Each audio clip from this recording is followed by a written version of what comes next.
Tantor Audio, a division of Recorded Books, presents The Eye of the Leopard, a novel by Henning Mankell, narrated by Saul Reichlin. Part 1. Muchacha. Chapter 1. He wakes in the African night, convinced that his body has split in two, cracked open as if his guts had exploded, with the blood running down his face and chest. In the darkness he fumbles in terror for the light switch, but when he flips it, there is no light, and he thinks the electricity must be out again. His hand searches under the bed for a torch, but the batteries are dead, and so he lies there in the dark. It's not blood, he tells himself. It's malaria. I've got the fever. The sweat is being squeezed out of my body. I'm having nightmares, fever dreams. Time and space are dissolving. I don't know where I am. I don't even know if I'm still alive. Insects are crawling across his face, enticed by the moisture that is oozing from his pores. He thinks he ought to get out of bed and find a towel, but he knows he wouldn't be able to stand upright. He would have to crawl, and maybe he wouldn't even be able to make it back to bed. If I die now, at least I'll be in my own bed, he thinks, as he feels the next attack of fever coming on. I don't want to die on the floor, naked, with cockroaches crawling across my face. His fingers clutch at the wet sheet as he prepares himself for an attack that will be more violent than the ones before. Feebly, in a voice that is hardly audible, he cries out in the darkness for Luca, but there is only silence and the chirping cicadas of the African night. Maybe he's sitting right outside the door, he thinks in desperation. Maybe he's sitting there, waiting for me to die. The fever comes rolling through his body in waves, like sudden storm swells. His head burns as if thousands of insects were stinging and boring into his forehead and temples. Slowly, he is dragged away from consciousness, sucked into the underground corridors of the fever attack, where he glimpses the distorted faces of nightmares among the shadows. I can't die now, he thinks, gripping the sheet to keep himself alive. But the suction draft of the malaria attack is stronger than his will. Reality is chopped up, sawed into pieces that fit nowhere. He believes he is sitting in the back seat of an old Saab that is racing through the endless forests of Norrland in Sweden. He can't see who's sitting in front of him. Only a black back, no neck, no head. It's the fever, he thinks again. I have to hold on. Keep thinking that it's only the fever, nothing more. He notices that it has started to snow in the room. White flakes are falling on his face, and instantly it's cold all around him. Now it's snowing in Africa, he thinks. That's odd. It really shouldn't be doing that. I have to get hold of a spade. I have to get up and start shoveling, otherwise I'll be buried in here. Again he calls for Luca, but no one answers. No one comes. He decides to fire Luca. That's the first thing he'll do, if he survives this fever. Bandits, he thinks in confusion. Of course, that's who cut the electrical line. He listens and seems to hear the patter of their feet outside the walls of the house.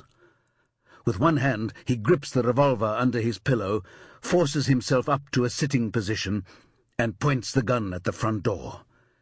He has to use both hands just to lift it, and in desperation he fears he doesn't have enough strength in his finger to pull the trigger.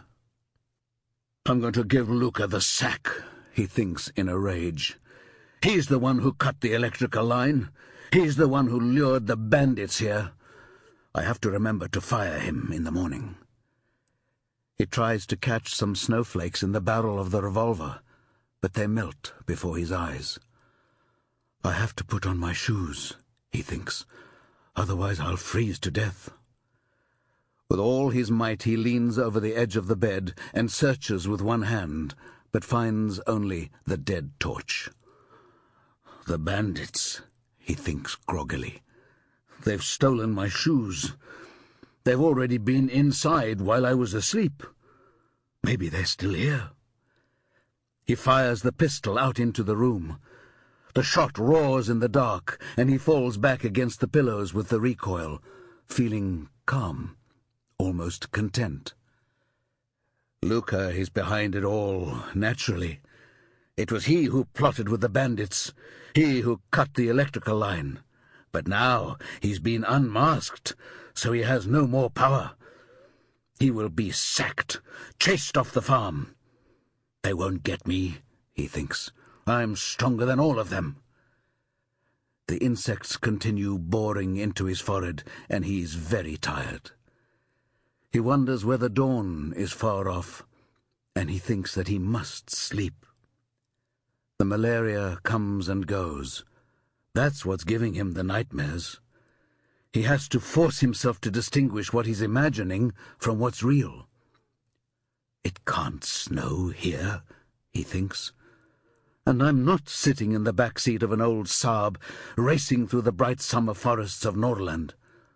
I'm in Africa, not in Härjedal. I've been here for 18 years. I have to keep my mind together.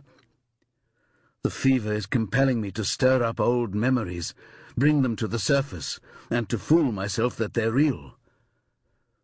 Memories are dead things, albums and archives that have to be kept cold and under lock and key. Reality requires my consciousness. To have a fever is to lose one's internal directions.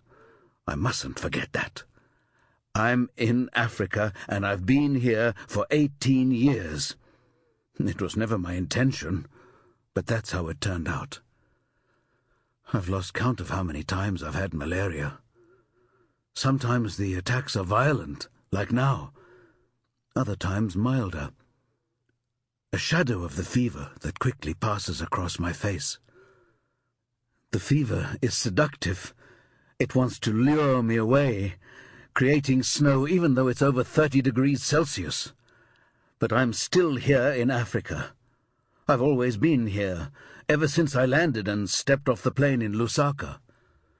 I was going to stay a few weeks, but I've been here a long time, and that's the truth. It is not snowing. His breathing is heavy, and he feels the fever dancing inside him. Dancing him back to the beginning, to that early morning 18 years ago, when for the first time he felt the African sun on his face. From the mists of the fever, an instant of great clarity emerges, a landscape in which the contours are sharp and washed clean. He brushes off a large cockroach that is feeling his nostril with its antennae, and sees himself standing in the doorway of the big jet at the top of the mobile staircase they've brought out.